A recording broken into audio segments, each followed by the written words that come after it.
ఒకవైపు తెలుగు చిత్రాలు చేయలేను, తెలుగు చిత్రాల్లో నటిస్తే మలయాళ చిత్రాల్లో నటించలేను అంటూ దూరంగా ఉంటున్నాడు టొవినో. కోలీవుడ్లో కెరీర్ పీక్ పొజిషన్లో ఉండగా టాలీవుడ్కు వస్తారంటున్నాడు డ్యూడ్ హీరో. మొన్నటి వరకు తమిళ హీరో ప్రదీప్ రంగనాథన్ తీసుకున్న రెమ్యునరేషన్ ఎంతో తెలుసా?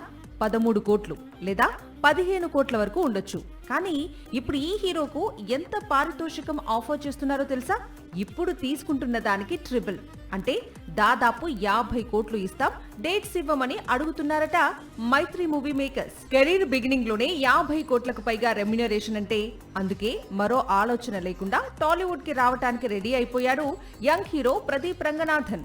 మైత్రి మూవీ మేకర్స్ బ్యానర్ లో డ్యూడ్ అనే మూవీ చేసి వారికి 100 కోట్లకు పైగా లాభాలు తెచ్చిపెట్టాడు ప్రదీప్. అందుకే ఇప్పుడు మరో సినిమా చేస్తే 50 కోట్ల పారితోషికం ఇస్తామన్నారట మైత్రి మూవీ మేకర్స్. దీంతో మరో ఆలోచన లేకుండా మైత్రికి డేట్స్ ఇచ్చాడట ప్రదీప్. తెలుగులో అయితే అనుకోకుండా ఒకరోజు, ప్రయాణం, సాహసం, మనమంతా లాంటి చిత్రాలు తీసిన చంద్రశేఖర్ ఏలేటి దర్శకత్వంలోనే ప్రదీప్ రంగనాథన్ కొత్త చిత్రం ఉండనుందట.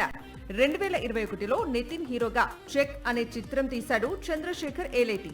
ఇతను రాసిన కథకు కనెక్ట్ కావటం, మైత్రి నుంచి కళ్ళు చెదిరే పారితోషికం అందుతుండటంతో లవ్ ఇన్సూరెన్స్ కంపెనీ థియేటర్స్ లోకి రాగానే టాలీవుడ్ ప్రాజెక్టును పట్టాలెక్కించే పనిలో ఉన్నాడు ప్రదీప్ రంగనాథన్.